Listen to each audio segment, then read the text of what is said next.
ยะมหังสัมมาสัมพุทธังภะคะวันตังสรณังคัจโตอิมินาสการเรนะตังภะคะวันตังอภิปูชยามิข้าพเจ้าบูชาบัดนี้ซึ่งพระภูมิพระภาคผู้ตรัสรู้แล้วเองโดยชอบซึ่งข้าพเจ้าถึงว่าเป็นที่พึ่งกำจัดทุกข์ได้จริงด้วยสักการะนี้ยะมหังสวากขาตังภะคะวตาธัมมังสรณังคัจโตอิมินาสการเรนะตังธัมมังอภิปูชยามิข้าพเจ้าบูชาบัดนี้ซึ่งพระธรรมอันพระภูมิพระภาคเจ้าตรัสดีแล้วซึ่งข้าพเจ้าถึงว่าเป็นที่พึ่งกำจัดภัยได้จริงด้วยสักการะนี้ยะมหังสุปฏิปันนังสังฆังสรณังคัจโตอิมินาสการเรนะตังสังฆังอภิปูชยามิข้าพเจ้าบูชาบัดนี้ซึ่งพระสงฆ์ผู้ปฏิบัติดีซึ่งข้าพเจ้าถึงว่าเป็นที่พึ่งกำจัดโรคได้จริงด้วยสักการะนี้อรหังสัมมาสัมพุทโธภะคะวาพุทธังภะคะวันตังอภิวาเทมิสวากขาโตภะคะวตาธัมโมธัมมังนัมสสามิสุปฏิปันโนภะคะวะโตสาวกสังโฆ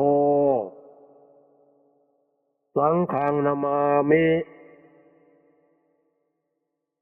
บูชาพระพุทธพระธรรมพระสงฆ์ไหว้พระพุทธพระธรรมพระสงฆ์เสร็จแล้วต่อจากนี้ไปตั้งใจให้แน่แน่วขอมาโทษต่อพระพุทธพระธรรมพระสงฆ์ที่เราได้พลาดพลั้งลงไปแล้วได้กายวาจาใจตั้งแต่เด็กเล็กไม่รู้จักเลี้ยงสามาจนถึงบัดนี้ขอมาโทษแล้วกายวาจาใจของเราจะได้เป็นของบริสุทธิ์สมควรเป็นภาชนะรับรองพระพุทธธรรมพระสงฆ์ในอดีตปัจจุบันอนาคตสืบต่อไปก่อนจะขอมาโทษพระรัตนกรัยตนอบน้อมพระรัตนกรัยด้วยปณามคาถาคือนะโมสามหนหนที่หนึ่งนอบน้อมพระพุทธธรรมประสงค์ในอดีตนะโมหนที่สองนอบน้อมพระพุทธธรรมประสงค์ในปัจจุบันนะโมหนที่สามนอบน้อมพระพุทธธรรมประสงค์ในอนาคตทั้งหมดในการต่างคนต่างว่านะโมดังๆพร้อมกันสามหนนะนะโมตัสสะภะคะวะโตอะระหะโตสัมมาสัมพุทธัสสะนะโมตัสสะภะคะวะโตอะระหะโตสัมมาสัมพุทธัสสะนะโมตัสสะภะคะวะโตอะระหะโตสัมมาสัมพุทธัสสะอุกาสะปัจจโยโนพันเตอัจจักขมายะถาภาเลยะถามุลเลยะถาอกุสเลเยมยังปรัมหาเอวังพันเตมะยังปัจจโยโนปฏิคันหาทาอายติงสังวรยามิข้าพเจ้าขอวโรกาสได้พลั้งพลาดด้วยกายวาจาใจในพระพุทธพระธรรมพระสงฆ์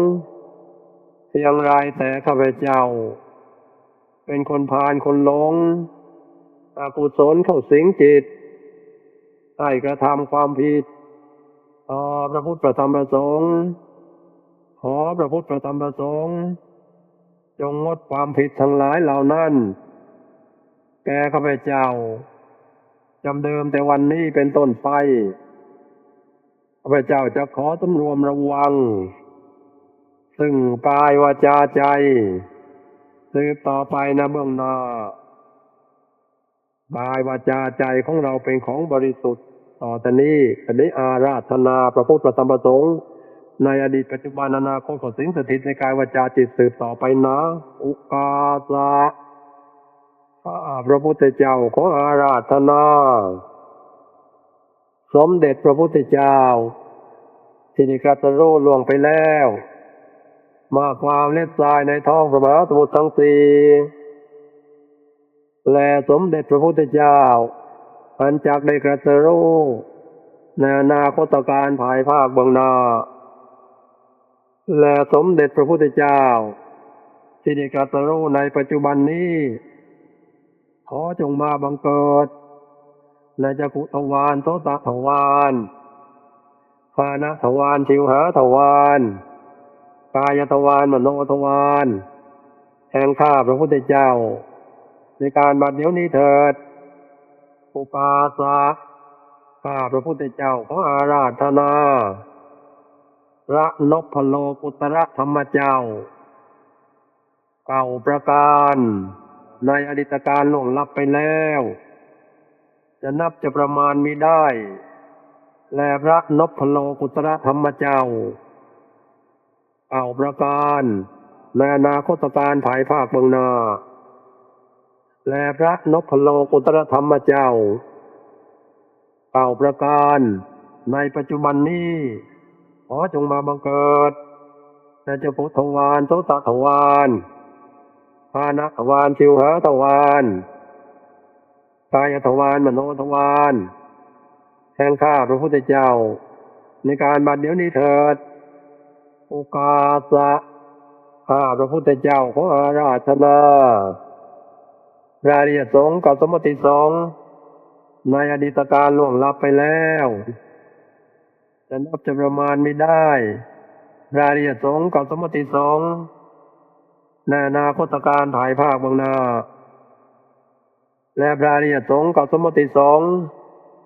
ในปัจจุบันนี้ขอจงมาบังเกิดในจักขุทวารโสตทวารฆานะทวารชิวหาทวารกายทวารมโนทวารแห่งข้าพระพุทธเจ้าในการบัดเดี๋ยวนี้เถิดขอเดชคุณพระพุทธเจ้าคุณพระธรรมเจ้าคุณพระสงฆ์เจ้าท่านผู้หญิงว่าครูบาอาจารย์นะคุณครูอุปัชฌาย์อาจารย์